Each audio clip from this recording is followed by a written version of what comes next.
episode 62. And today I'm going to talk about a novel that I've just finished. Took me, I think, over 2 weeks. 1 million words and nearly 3,000 pages. And that novel is one of the most well-known novels in the 20th century. And it's Anthony Powell's Dance to the Music of Time. Now, it was originally written as 12 separate novels, and Anthony Powell wrote these novels from the 50s right through to the 1970s, mid-1970s maybe, perhaps.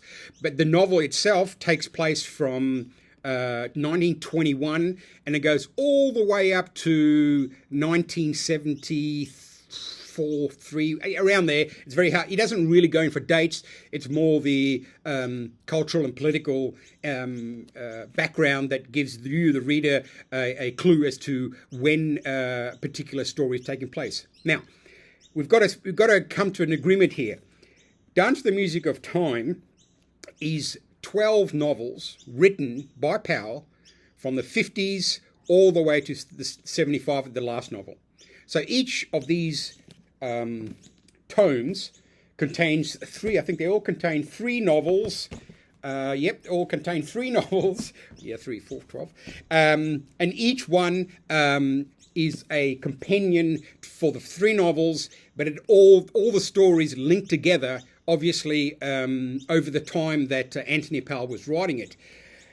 Now, it starts in the 20s, and it begins with the main character, whose name is Nicholas Jenkins, and here he is, the character portrayed, John Standing, and I think this is from a Channel 4 series made in the late 90s. I may have seen 1 or 2 episodes in the past, but and I think that's originally how I discovered this actual novel series. Now, again, obviously, when Anthony Powell over the years was writing these books, they didn't come in this neat little 12 or 4 volumes of 12 novels. That was obviously done at some time after. I'm not sure when, because obviously the series has been released and throughout the years in various covers, various designs of how they set out the novels. But for me, I started Anthony Powell's the first one, A Question of Upbringing, where we get introduced to the main character, who's the narrator. Now, I don't know if any of you have read... let me find it.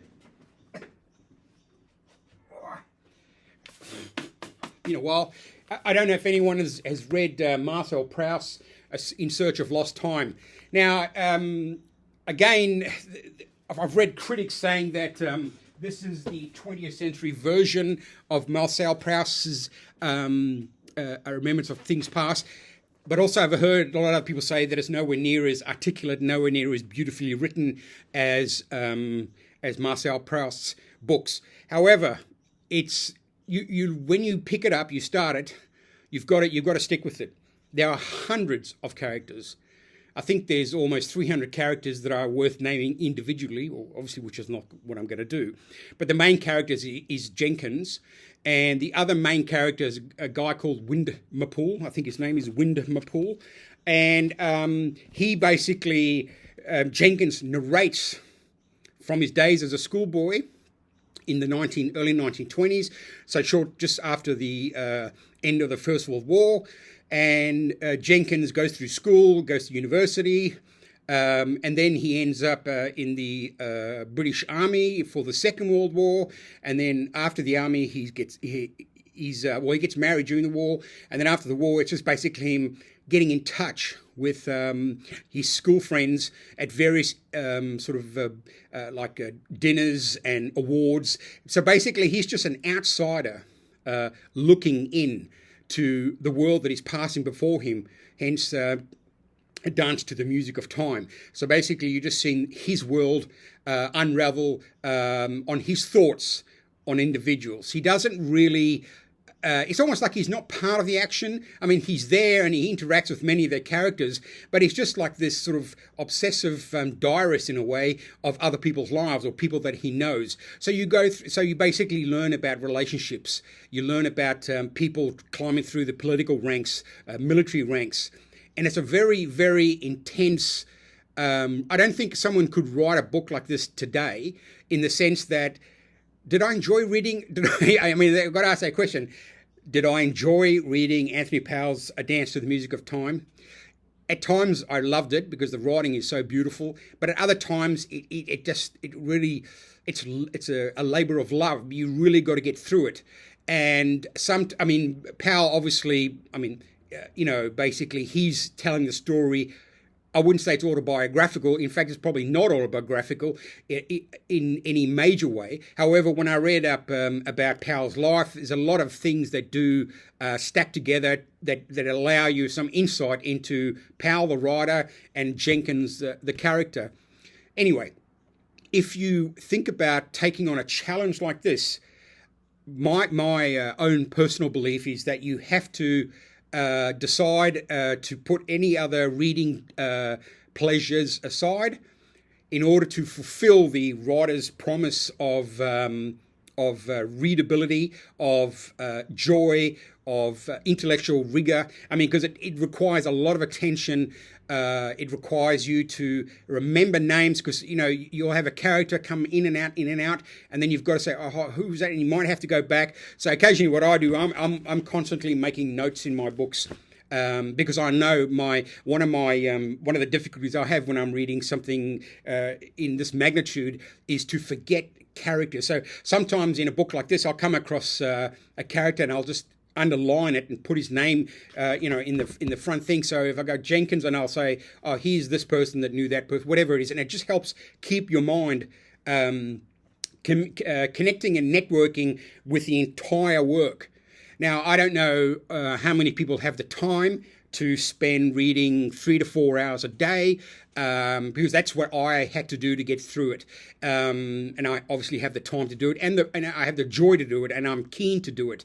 And I must admit, it's very hard to buy the 4. You can't go into a bookshop and just have them on the shelf. I'm sure if they ever made another television series of the book, they would obviously re-release as volumes. But I went almost every single bookshop I went to. You would have, say, volume 2, and then you go to another shop, they'd have volume 4.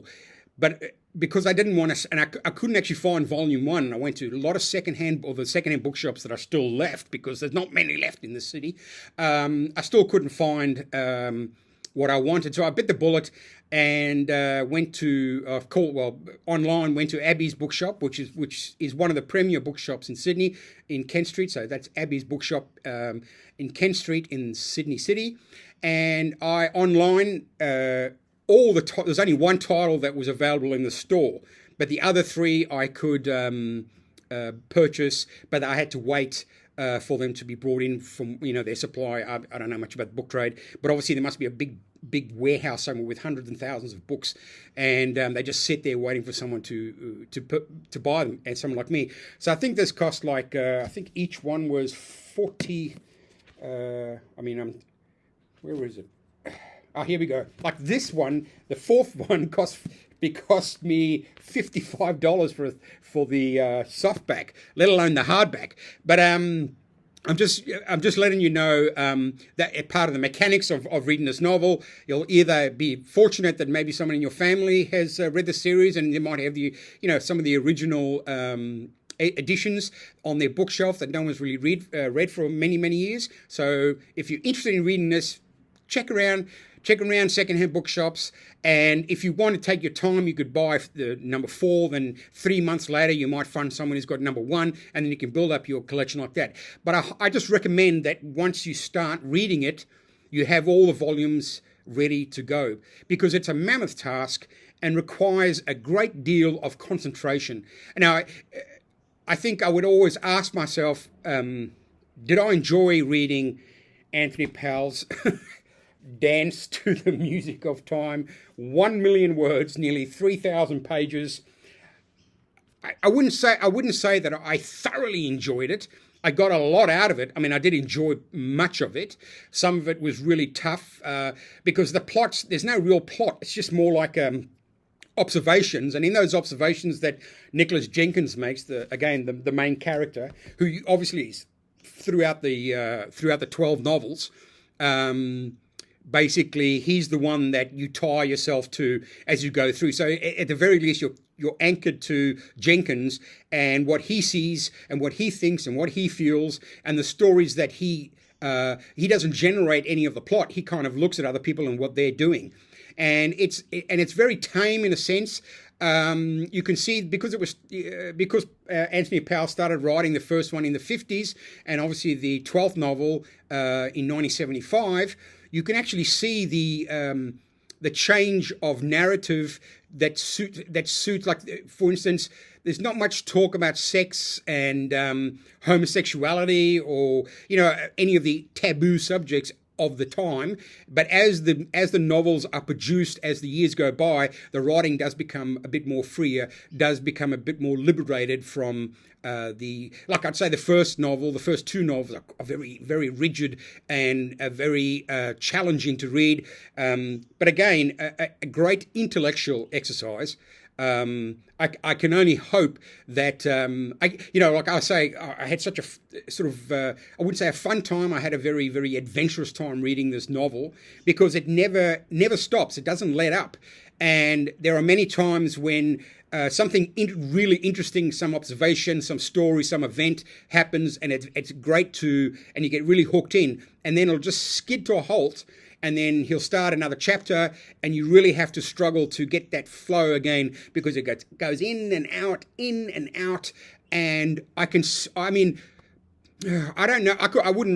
There's no one I know that I could recommend, maybe one or two people, but even then, I don't think they would have the patience and the time or the liberation of giving up pleasurable reading for, say, when I say intellectual reading, I'm not saying it's all highfalutin. I'm just saying it's the demand of your mind to get through 12 novels that, when they were originally written, came out as separate novels over a period of time. Like I said, from the 50s to 1975, and then obviously the edition I'm reading is someone has got.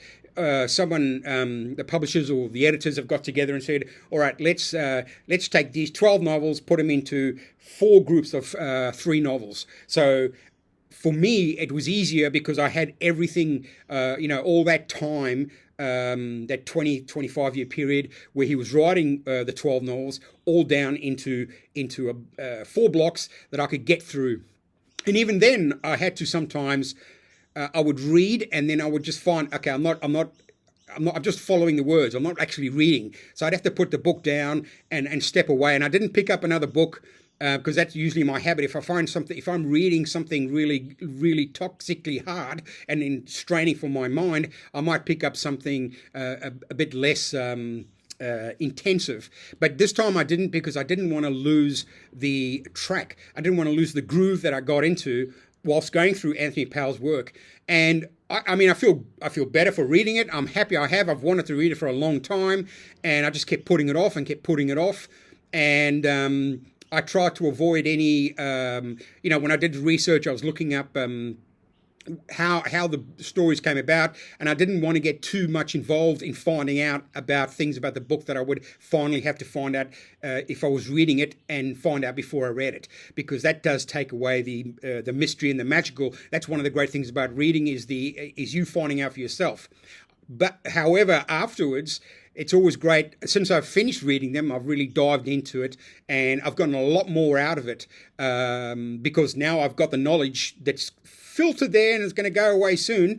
And I always look at a thick novel like this, a bulbous sort of intellectual mammoth monster, and I go, this is like a tree, and all the leaves are all the different pages.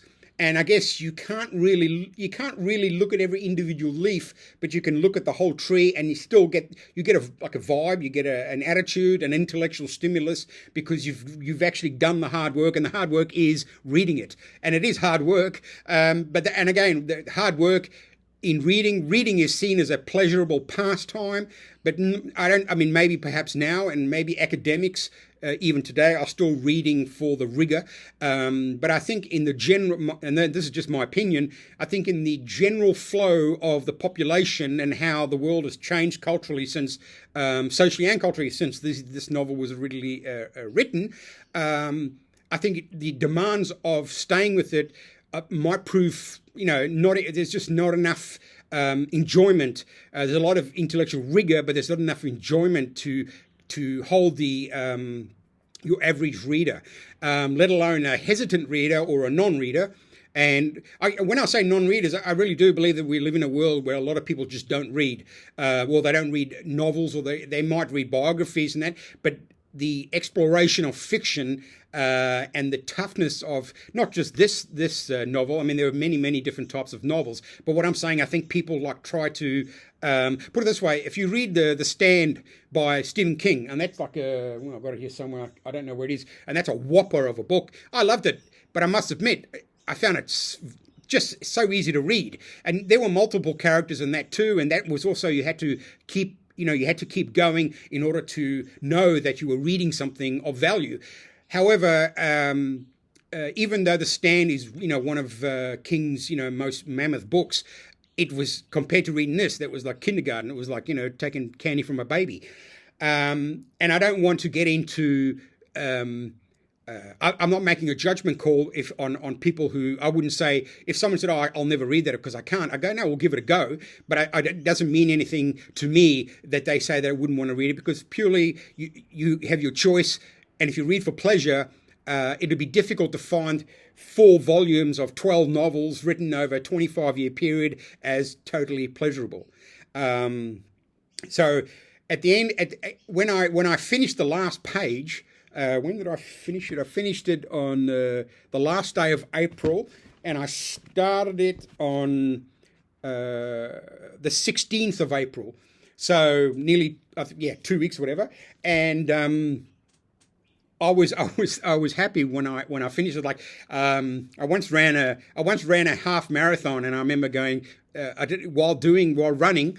The first say 4 or 5 Ks was excellent, and then the next. So what's a half marathon? I don't know. Anyway, you'll know what I mean. And then the next till the end, the last K was like almost torture, and I just couldn't. And I finally finished it. And when I crossed the finishing line, that's how I felt about this with my mind and my body in the half marathon.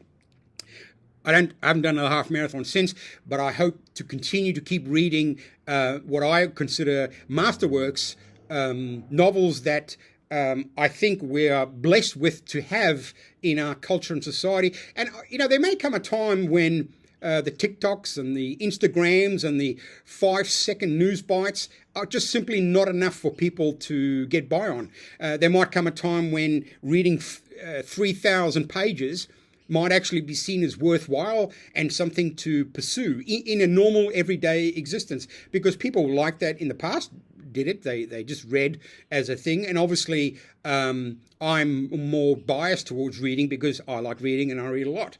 And I guess even through this program, I've always tried to encourage people to read. Whenever I do a Goodreads review, the one thing I always do when I do my Goodreads review is I always try to bring a positive bent. I mean, I've got some nasty reviews I've written, and sometimes I think I should go back and change them, but I won't. But in the last 2 years, I've made an effort to look at reading in a mostly positive manner, even for books that I found difficult or didn't like. Because I think that if one person out there sees this, just one person sees the show or reads one of my Goodreads review, and they might go, I'm going to give this book a go. So I always say, if you're from Australia and you're flying to England or the States, it's a great time, a great chance to take a risk on a book instead of looking at screens the whole time. Take a book, and obviously, I can't see people reading this on a 20-hour flight to New York City or to London. But it would be great if someone did read all that and came back to me and said, Gary, I read Anthony Powell's Dance and the Music of Time, and I think you're wrong. It's very pleasurable. Or I think, you had some good insights. And the insights are just mine personally. The insights are based not on how good it is. I mean, obviously it's quality literature. And a lot of the criticism I've seen is that it's kind of, and that, again, that's based on people saying, oh, we don't live like that anymore. And yeah, we don't. The society that created Anthony Powell's Dance of the Music of Time literally doesn't exist anymore. It is a historical novel in the sense that culturally and socially, when you read this, you're reading how culture and how society functioned at a certain period of time. Now, I'm not even talking about the actual historical moments in the book. I'm talking about how people accepted literature in the last 100 years. Is that when the novel first started, in the, I guess, the 1600s, or when people started writing not just the Bible or about the moon or the sun, not in scientific text, but someone said, hey, I'm going to write a story. I mean, it was for 200 years. People thought that anyone who wrote stories was a piece of shit. He said, oh, well, is it novels? Like, basically is looking at someone who has no other abilities but to tell stories. And now it's gone full bore where novelists became masters of their culture, masters of the society. And now I think we're on we're coming back down because reading requires a great deal of time in order to fully pursue it, in order to fully understand and enjoy the words that someone had written for us, be it 50, 25, 1,000 years ago. What I'm saying is, at the end of the day, reading for me is a pursuit of pleasure. It's an intellectual pleasure, but it's also the intellectual hard work. It's keeping the brain going. I don't know if reading, you read some things, play tic-tac-toe, or people doing crosswords seem to have a better, healthier brain as they grow older. That might be true, I don't know. But all I can say is I've read a hell of a lot of books, and I'm going to keep reading as long as I can because I just enjoy it. It's a lovely thing to do. And obviously I have a lot more time in my day in order to pursue this as a hobby, reading as a hobby, I'm saying, and to come across and look at something like this, Dance to the Music of Time, which just basically, I was kind of, what's the word? I was totally absorbed into the period, into the writing, into the characters. And there were many times where I mixed characters up and I had to go back and say, okay, who is this character? I might have forgotten to underline the character, or I just assumed that I would remember a character, because some characters are maybe in one or two novels and then might come up in novel number 9 in some memory, or someone saying, oh, yes, I remember him, blah, blah, blah. So Powell's picked on artists, musicians, soldiers, politicians, business people. So he's and most of the occupational roles in this book are males, but he has a plethora of strong female characters who are also trying to work their way through their society, their career, their choice of the world, and particularly the after the Second World War, there's the sort of the female characters do come out much more stronger, much more purposeful. And again, I think I'm imagining the difference between Powell's mind when he was writing in 1955 as to writing in 1970. Obviously, things have changed, and I like, and then I won't even, I don't want to give anything away the novel, but Powell tries to follow the flow of society and cultural changes, and those cultural changes are much more basic than the cultural and social changes that some of our cities, our societies are facing today. There's a different those old problems of men and women at work, men and women in relationships. They were a big deal in the 50s and the 60s and the 70s as people were clawing to be different after the Second World War. And now those problems have been elevated to other kinds of problems like immigration, sexuality, identity, politics. So Anthony Powell did write in the society that he lived in, and some of the criticisms that I've read, I think are kind of disingenuous because they fail to understand that he's not writing about today. He couldn't exist today because, well, he's dead. But what I'm saying is he wrote quite powerfully and openly about the society in which he was living at the time. His period of the Second World War is fascinating, the way he talks about how generals and people climbing the ranks are so, basically are so they fight against themselves to get to positions of power, and they destroy each other's characters. So there's a lot of soap opera type aspects to the novel.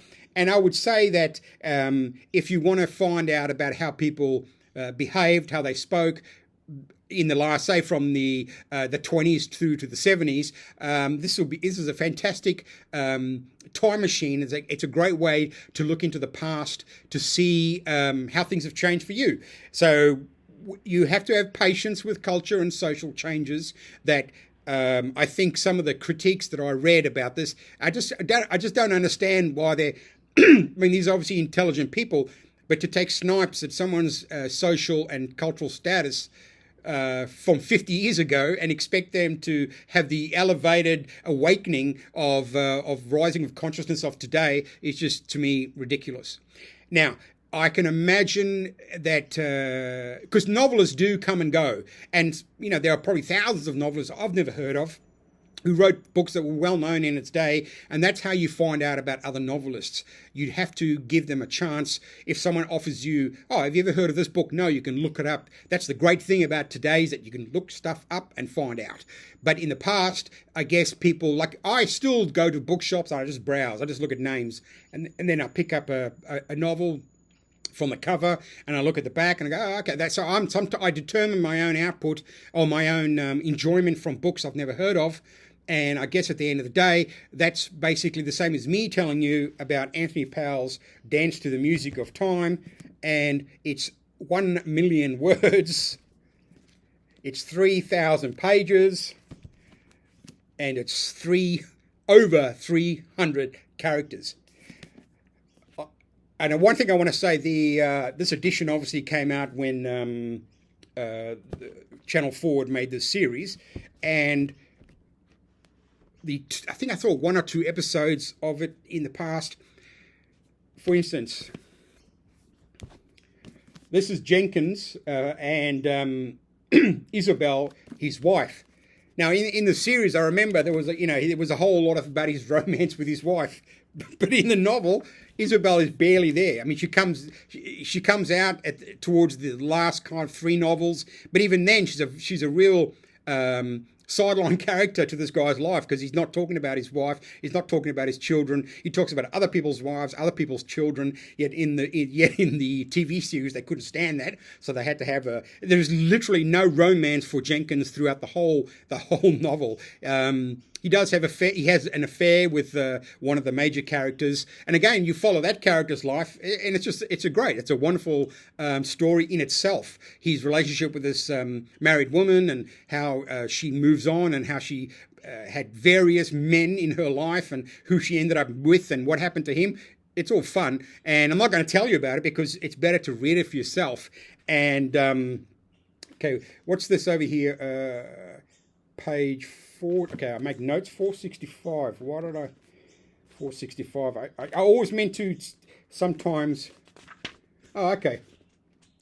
Okay, here it says. This is one of the characters talking, and it just says, "Reading novels needs almost as much talent as writing them," he used to say. That's true. there you go. That's a great way of saying it. 436. Something about the 400s, eh? 435. Okay. An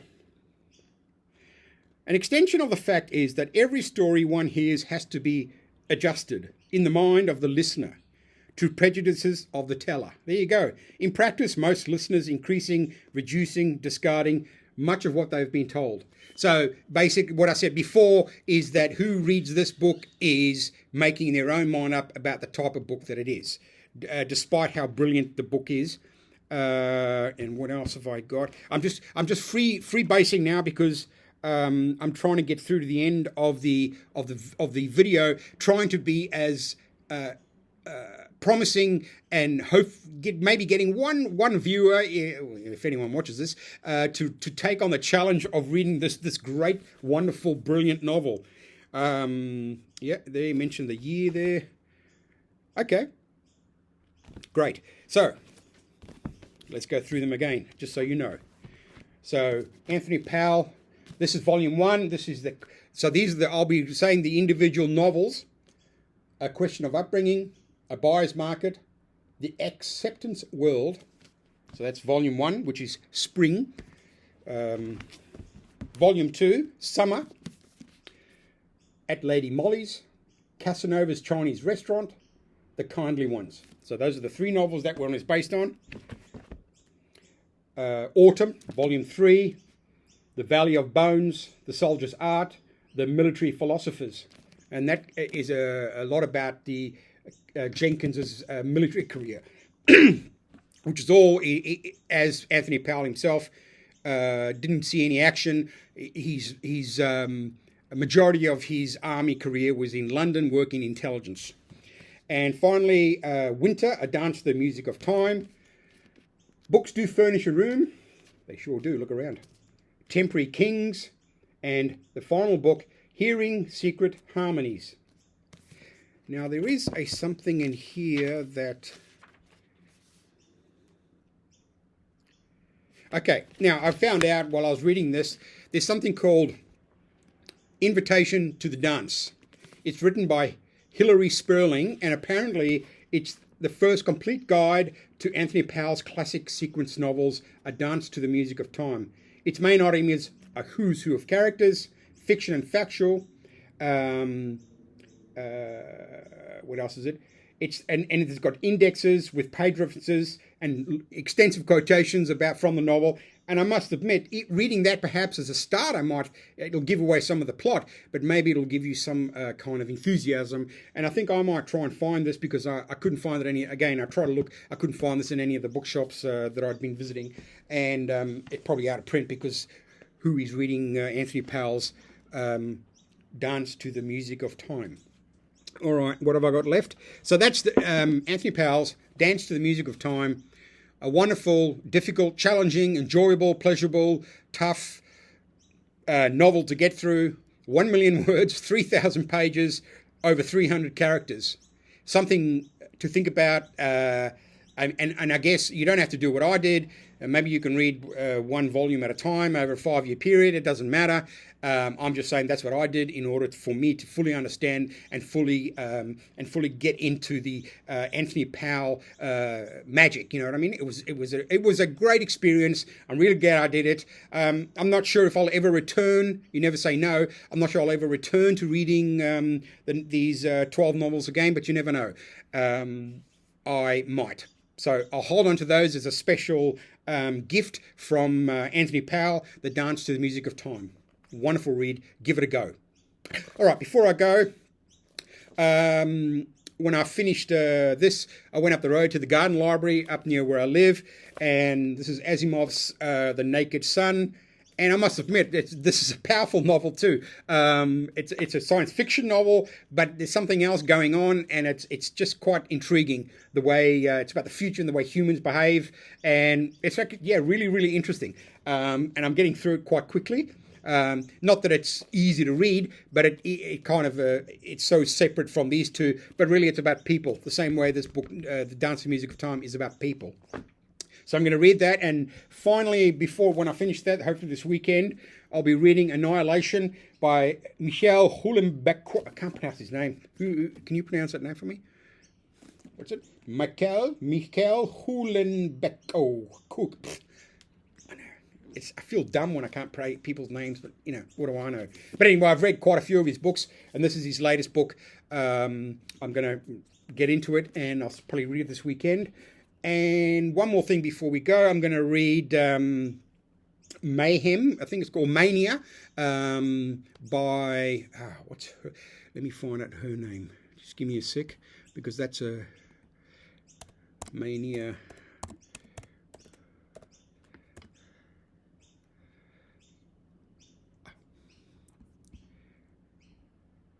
Yeah, I'm going to read Mania by Lionel Shriver. She wrote. We have to have a talk about Kevin, about the kid who kills, the school killer, the school shooter, or whatever. And her latest book is just come out, and it's about how the contemporary world is just so easily manipulated into believing things and accepting them on face value, and then even when the consequences come to bite you in the ass, you still don't change your mind. Anyway, that I saw an interview. I really like her. I love listening to her political talks. She's a great writer, and it's wonderful to see on podcasts, because that's where I get a lot of my own personal views and knowledge about readers and writing. All right, that's it for BookMob episode 62. I hope you'll get through to the end of this and come to BookMob for episode 63 in the coming weeks. See you later. Bye-bye.